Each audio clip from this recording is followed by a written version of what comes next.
श्री राम मंदिर के जीर्णोद्धार हेतु देश भर से कार सेवा के लिए आए हुए राम भक्तों की उमड़ती गंगा, भक्ति और अनुशासन का सुंदर संग श्री राम जन्मभूमि पर स्थित विवादित ढांचा और न्यायपालिका के निर्णय की प्रतीक्षा करता हुआ उत्तर प्रदेश सरकार द्वारा अधिग्रहित 2.77 एकड़ का ये भूमिखंड राम भक्तों का उत्साह और दर्शकों की उत्सुकता विश्व हिंदू परिषद द्वारा निर्धारित व्यवस्था का शांतिपूर्वक निर्वाह करती हुई दुर्गा वाहिनी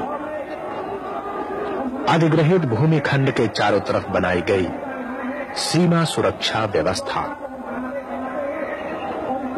कार सेवा स्थल पर धर्माचार्यों, साधु से सबको भरने का काम करना है। तो सारे जो योजना बनाकर हमको जो बताया गया है उसके अनुसार सब हम काम में लगे, यही हमारे लिए सबका उचित है। खासतौर पर स्वयंसेवकों से, सारे अनुशासित नौजवानों से मेरा फिर से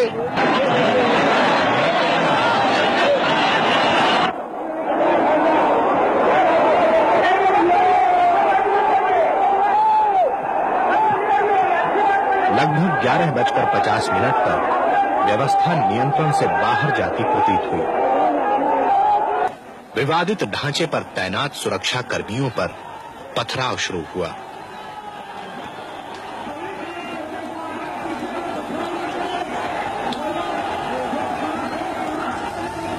कार्यकर्ताओं की दृढ़ता के फलस्वरूप एक बार लगा कि स्थिति फिर से काबू में आ गई है।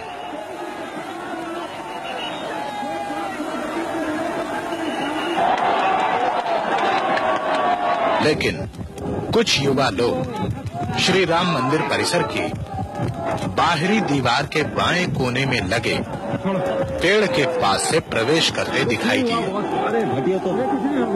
सर्वप्रथम बाएं गुंबद पर एक और फिर 2 नवयुवकों को देखा गया।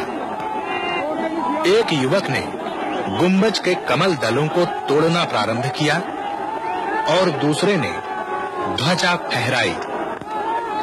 पहला युवक दोनों हाथों को उठाकर विजय उद्घोष करता सा प्रतीत हुआ। आयोजकों को लगा कि ये 30 अक्टूबर 1990 को हुई घटना की पुनरावृत्ति मात्र है। मंच से प्रार्थना की गई कि कोई भी कार सेवक अनुशासन न तोड़े और जो लोग गुंबद के ऊपर हैं वो नीचे उतर आए। लेकिन एक के बाद एक युवक विवादित ढांचे के गुंबदों पर चढ़ते दिखाई दिए। संघ के कार्यकर्ता भी विफल रहे इस जन उन्माद को रोकने में।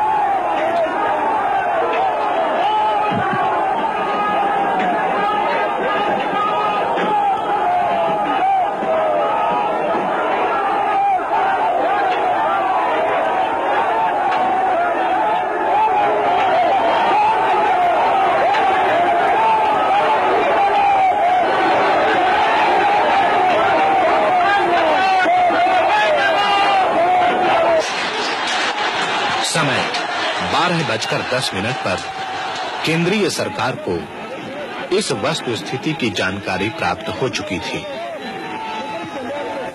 आक्रोश और उन्माद से भरी भीड़ के सामने प्रादेशिक सरकार द्वारा की गई पुलिस व्यवस्था असमर्थ सिद्ध हो रही थी।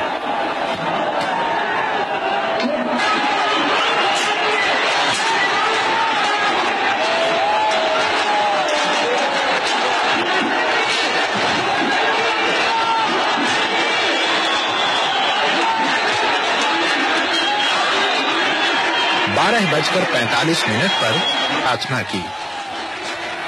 उत्तर प्रदेश शासन के सामने प्रश्न था कि क्या भीड़ पर गोली चलाने का आदेश दिया जाना उचित है? क्या स्वतंत्र भारत में भी जनरल डायर द्वारा अमृतसर के जलियांवाला बाग में सन 1919 में खेली गई खून की होली को दोहराया जाना उचित होगा न हो? तथा दूसरी तरफ थी सदियों से दबाई जाती रही देशवासियों की भावनाएं, जो अब एक नया ज्वार बनकर उमड़ पड़ी थी। और आखिर मंच से राष्ट्रीय स्वयंसेवक संघ के सर कार्यवाह माननीय श्री एच.बी. शेषाद्री तथा अन्य नेताओं द्वारा की गई अपील भी विफल रही।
लोगों की भावनाओं का जब लगातार राज सत्ता द्वारा अनादर होता है तो अपमान की आग अचानक इसी प्रकार विप्लव बनकर फूट पड़ती है।